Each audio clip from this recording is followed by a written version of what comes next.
Right when the century flipped, 20th to the 21st, everyone freaking out about the Y2K bug. I retired after several years in the nightclub business. I began at the tender age of 33, I believe, or 32, hauling ice out of the basement for the bartenders after quitting my corporate job, having enough of that nonsense, wanting a local job. I was dating a hairdresser. The hairdresser had a client who was the bar manager. One thing led to another. I got this crazy job. One thing led to another. Bar back, bartender, assistant manager, manage one club, manage two.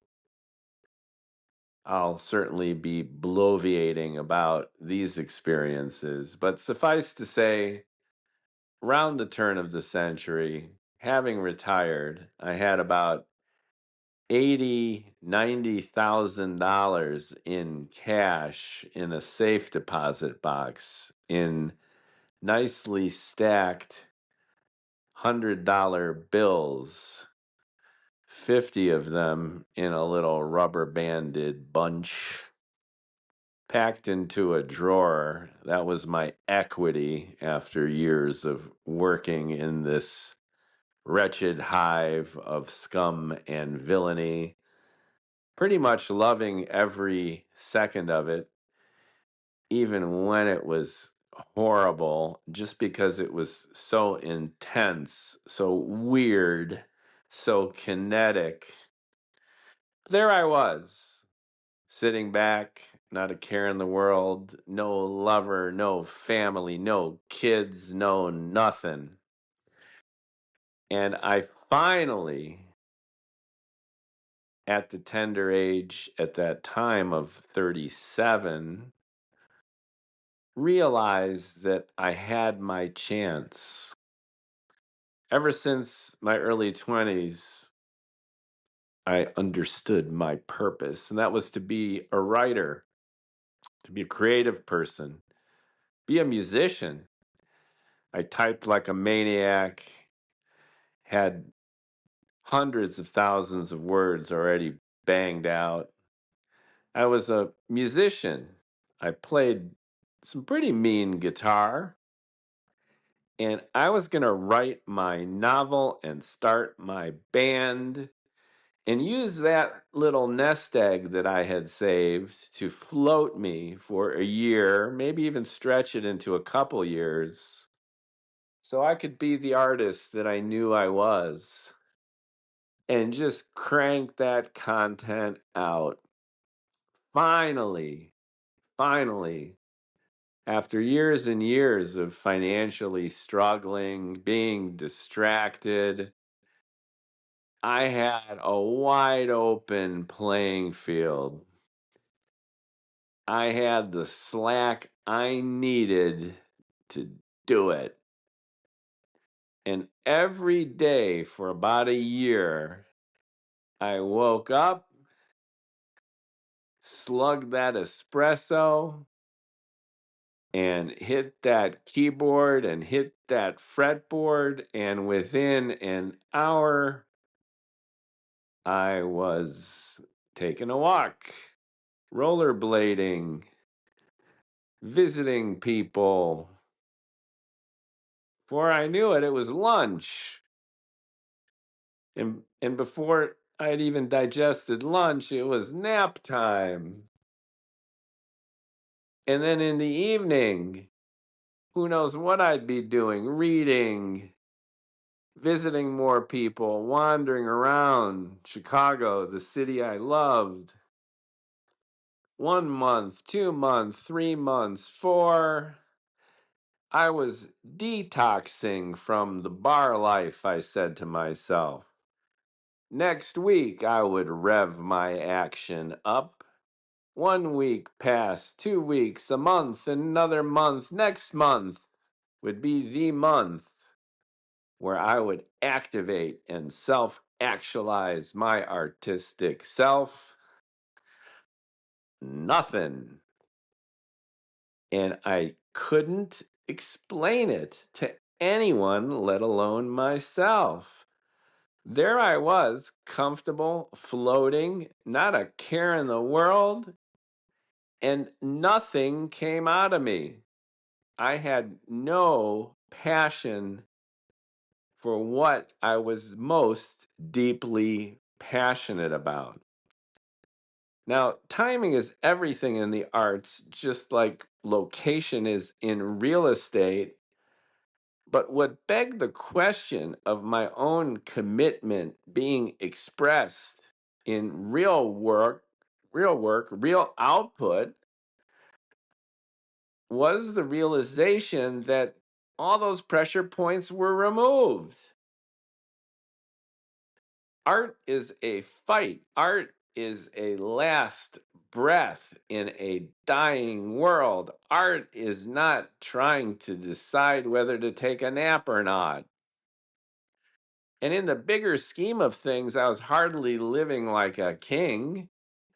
And I had prioritized my existence to not travel the world with my little nest egg, not really indulge the many indulgences that I indulge, but to really focus and do my work.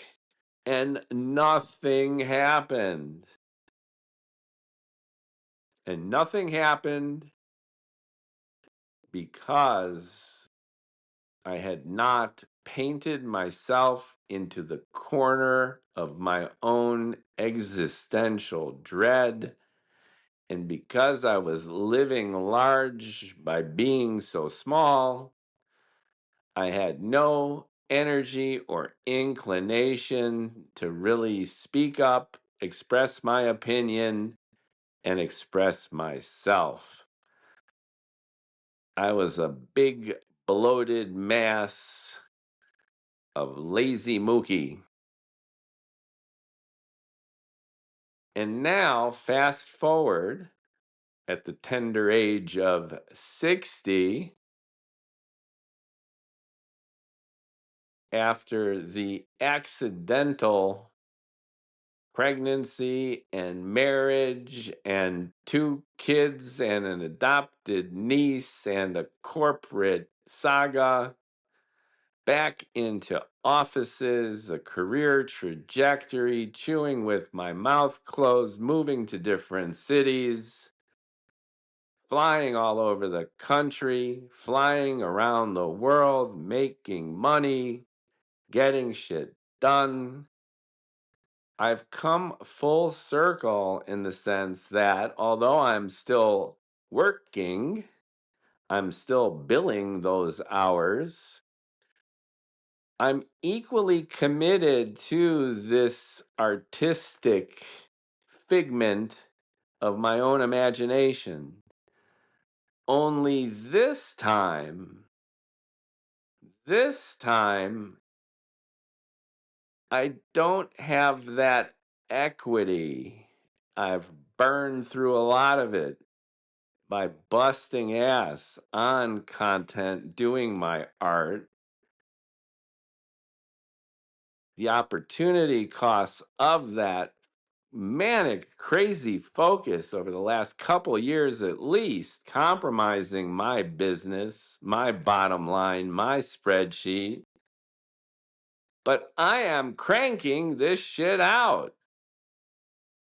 Podcasts and video rants and a second book and blogs. I can't shut the fuck up. And I think part of my frenzy is that realization that, on the one hand, I paid my daddy dues. I became the adult that I never imagined myself or wanted to ever become. Check. And I've run out of money. Check, check. So I feel like every day, every hour, every minute that I can rant on TikTok or rant on a podcast, every gigabyte of data that I upload through my router in my little rental apartment here in Orange County, California, with the goal of cracking my data limit of a terabyte and a quarter every month. That's my metric of success. Every move I make, I feel like it could be my last, or at least the corner has been painted into. Tick tock, tick tock. I might not be able to keep this up, so I keep it up. I have both experience, like Jimi Hendrix said.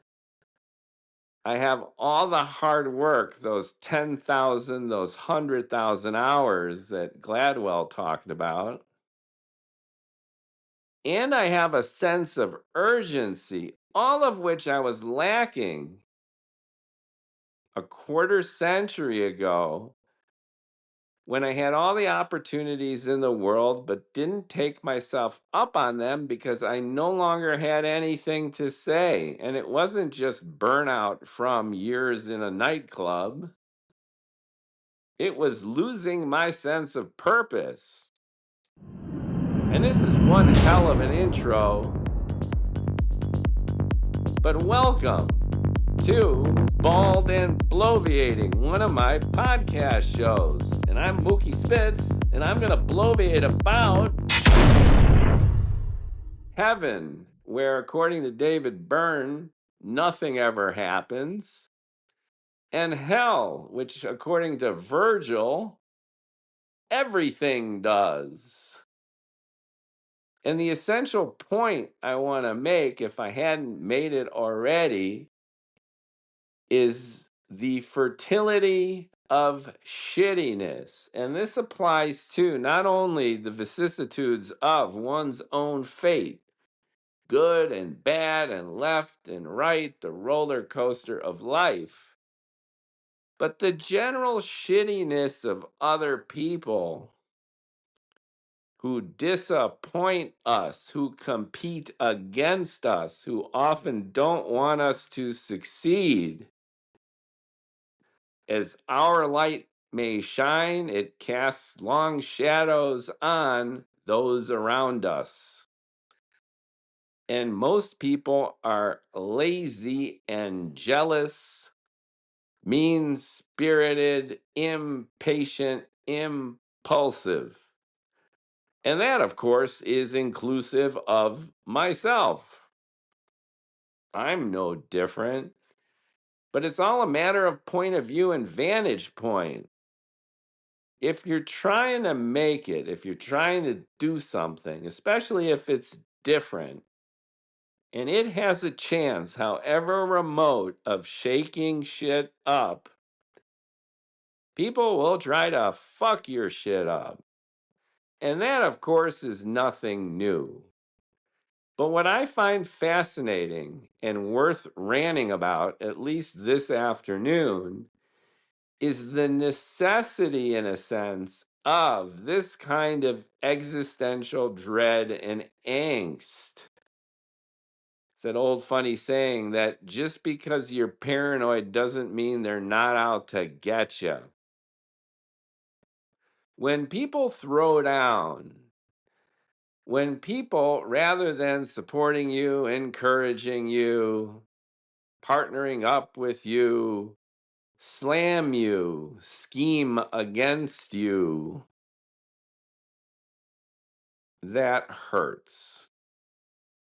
Anyone would lie if they said or alleged or thought they felt that it didn't make a difference. It does. Of course it does. But what's significant is not to take the hit and become weakened, but to take the many little cuts and occasional big punches in the face and, like a Tai Chi master, absorb them smoothly and then with a gentle motion like the summer breeze, turn and send it right back out into the world. But after it's been processed, there's a catharsis that's going on. The fuel of art is the fertility that's inherent in shittiness. The flowers grow in the dung, in the excrement of human behavior. And again, I'm not throwing stones in my own glass house. I'm not judging anyone in particular or the species in general. But I don't think I need to go into too much elaboration or descriptive detail as to how generally shitty most human beings are. And rather than state the obvious, all I'm trying to do is contextualize that negativity, that jealousy, into a useful, productive, highly energizing framework where that's the stuff that dreams are made of. It's the Maltese falcon in its archetypal glory. We all endure this. Every myth, every legend, every religion relies on this essential truth essentially as its foundation. Consider original sin and guilt, the Old Testament and New. In the Old one, God was a rampaging, vengeful motherfucker who not only acknowledged our original sin, in a sense, or at least our capacity to be lazy and betray him and not listen to his commands, as if this omnipotent being had to be listened to from these apes on this this tiny blue marble of a world. But anyway, the myth is all about the shittiness of humanity, pervasive throughout the Old Testament. And look at the New Testament with the updated mythology of God sacrificing his one and only Son to what?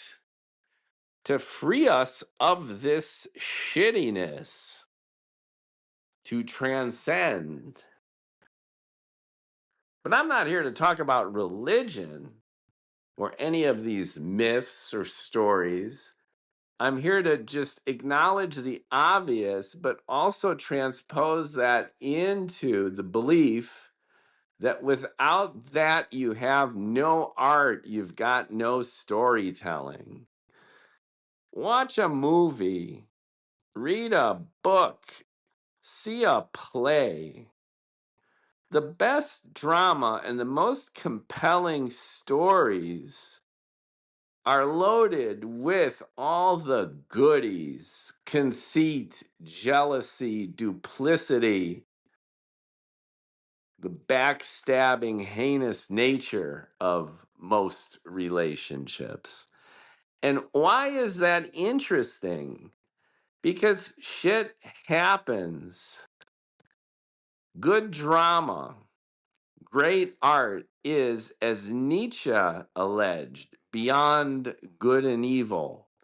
From his point of view, it was the blend of the Apollonian and the Dionysian, the mind and the heart, reason and passion, and they were constantly duking it out. And most significantly, great drama is like morality itself. It's beyond good and evil. The classic Platonic view of absolute good being equated to beauty being equated to truth is bullshit. And Nietzsche's genius was to call bullshit through the lens of art. Because great philosophy is great art, and in heaven, nothing ever happens. In a perfect world of forms, there's nothing interesting going on. It's a snooze fest. And conversely, as I mentioned before, between paradiso, purgatorio, and the inferno is where all the action happens. It has the most vivid ecosystem, if you will. Every stanza is electrifying. And Paradiso is a big snooze fest, and Purgatorio is a marbled mixture, which is more banal than anything else, because that's the nature of purgatory. It's boring and just awful. But in hell, you're oscillating between cringe and revulsion. You're gasping for air and you're getting fucked every move you make. And at the very center of hell are the traitors dwelling within an ice circle facing Satan himself. And that's a compelling metaphor, too. Worse than murder is betrayal. And that really cuts deep. And great drama, great art, and the fuel for doing these things, in a sense, churns and burns with this sense that the world is betraying you. Michael Lewis, the wonderful writer, he did books like Moneyball. Several of his other books, including that one, have been made into movies. I just think he's a terrific storyteller. His podcast is really good too. And he made an observation that I noticed recently, that the greatest artists, the greatest movers and shakers, the hero story, which is self-referentially the pinnacle of great drama, they all start out being ignored. Why?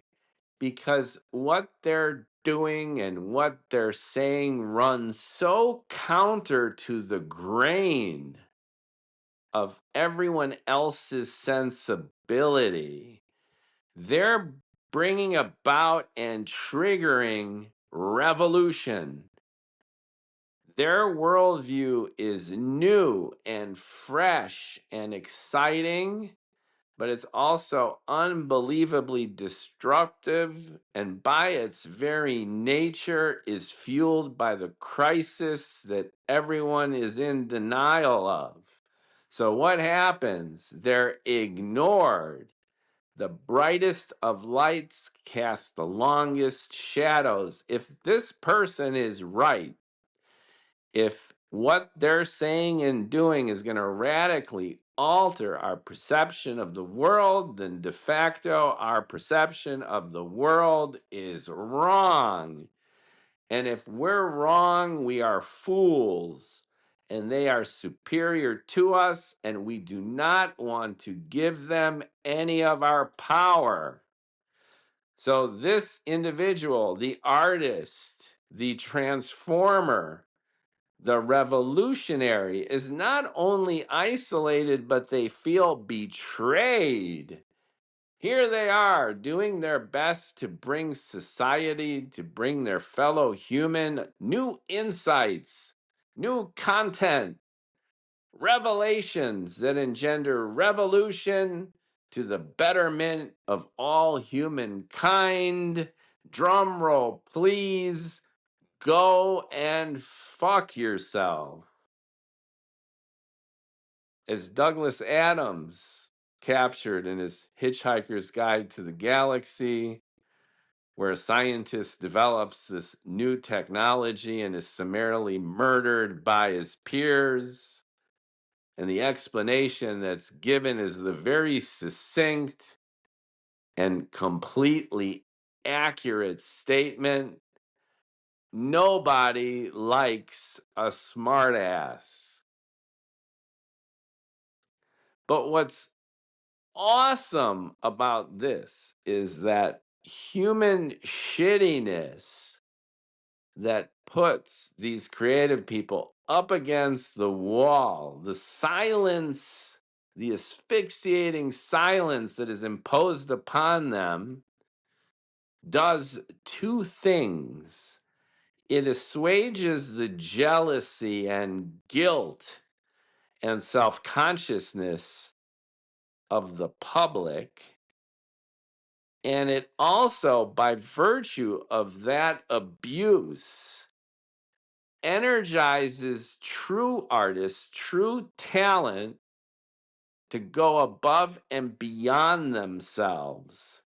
Because if they really mean it, and if their purpose is true purpose that becomes the purpose of their lives, then they'll use that hatred and contempt and jealousy, and like that Tai Chi master, transform it into artistic gold. Boom! And either the public acknowledges it or they don't. And either way, the artist has to do it anyway because they got no choice, because that's who they are. It's a positive feedback loop fed by human shittiness that nonetheless cranks out the good stuff, whether or not that artist, that creator, that revolutionary is ever acknowledged. It doesn't matter. And I think this cycle is beautiful, and it's the essence of drama. And I'm not saying I'm that guy, but I'm at the very least recognizing the foundational, essential importance of this engine of creativity. And I liken it also to flirting with the muse, where for years you might court her and she's a fickle bitch and she's going to ignore you. And finally, at your moment of greatest desperation, she puts out, almost as if it's a tease, you're about to go down, and she lets you go down. That is beautiful too. And there's a self-referential quality of the struggle being real. The greatest writers aren't just sitting there and moving symbols around like Jacques Derrida would have us believe. It's a lived experience loaded with emotion. Map versus territory. The map could be notes or words or letters or whatever the fuck. But the territory is this struggle. And it's glorious.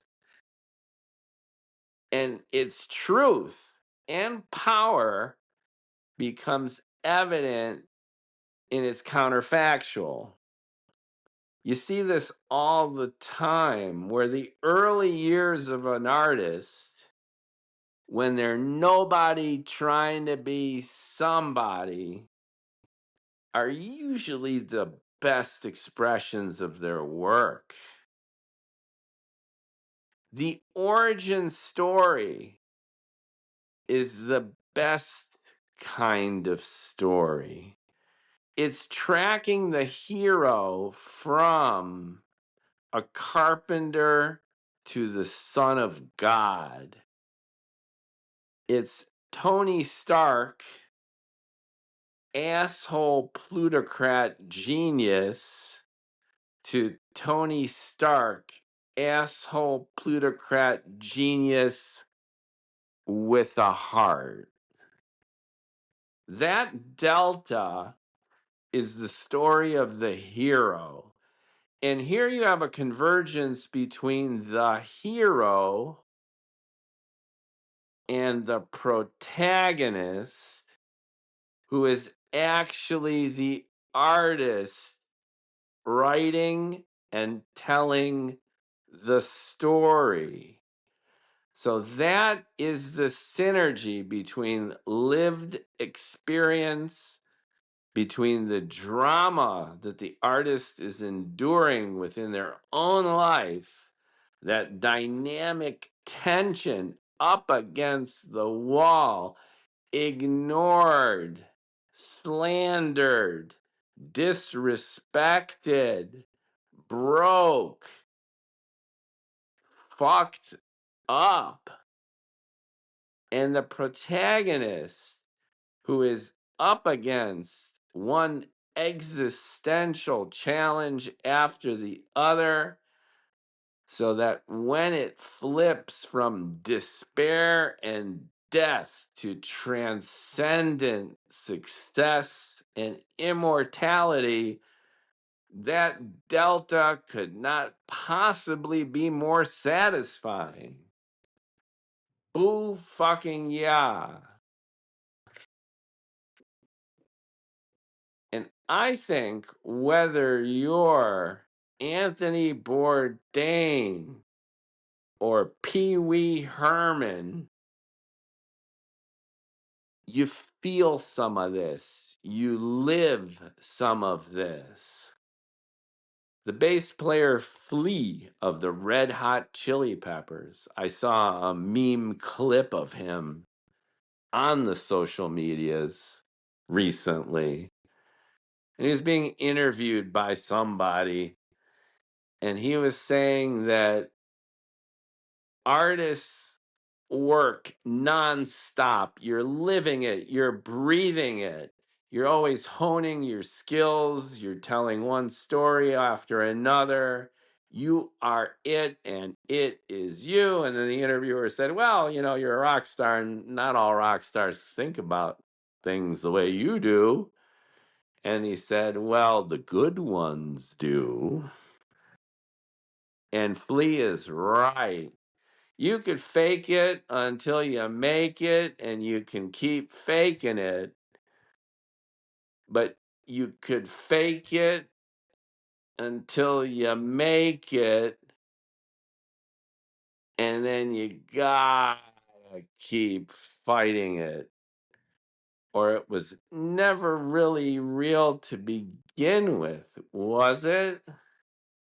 The protagonist of the book I'm going to publish soon, my second published book, the first in a science fiction series, is a degenerate con man hustler. He's like a living meme stock with almost no value. But what makes him resonate and rocket, and I think act as a foundation for a hero story exactly like this, is that he's got the spark. He's Prometheus and he doesn't even know it. And with that energy is the indefatigable spirit of someone who is, despite, to spite, and in spite his own worst tendencies and habits, a creative dynamo because he's got an insatiable hunger for more, for experience, for overcoming and conquering his own demons as the walls are closing in. And that is beautiful. Or as we used to say in Chicago, it's beautiful. And I hope you could relate to some of this rant in your own life. And it doesn't matter what you do. You're a lawyer, you're a doctor, you're an accountant, you're in marketing, you're in advertising, you work in a factory, you're a stay-home mom, you're a Bitcoin millionaire who bought at the right time and held on to it long enough to roll around in your own shit. Whomever you are, homeless and downtrodden, or the king of your own castle, we can all relate to this struggle. And at its heart is this deep human need for purpose. And I think, as just an overall capper to this bloviation, that purpose is fed by crisis and limitation, anxiety, and the feeling of betrayal. Things have been taken away from us, and we need to recreate whatever it is we lost for ourselves and then share it back with the world, if for no other reason than to maybe be heard and perhaps remembered. Thanks for listening to another rant on the Bald and Bloviating podcast. More bloviation to come, especially as I'm in the home stretch of this novel, which I'm sure to bloviate about and which I take so much pride in doing. I don't even want to finish because it's so fucking hard to do it, and at the same time so thrilling and satisfying.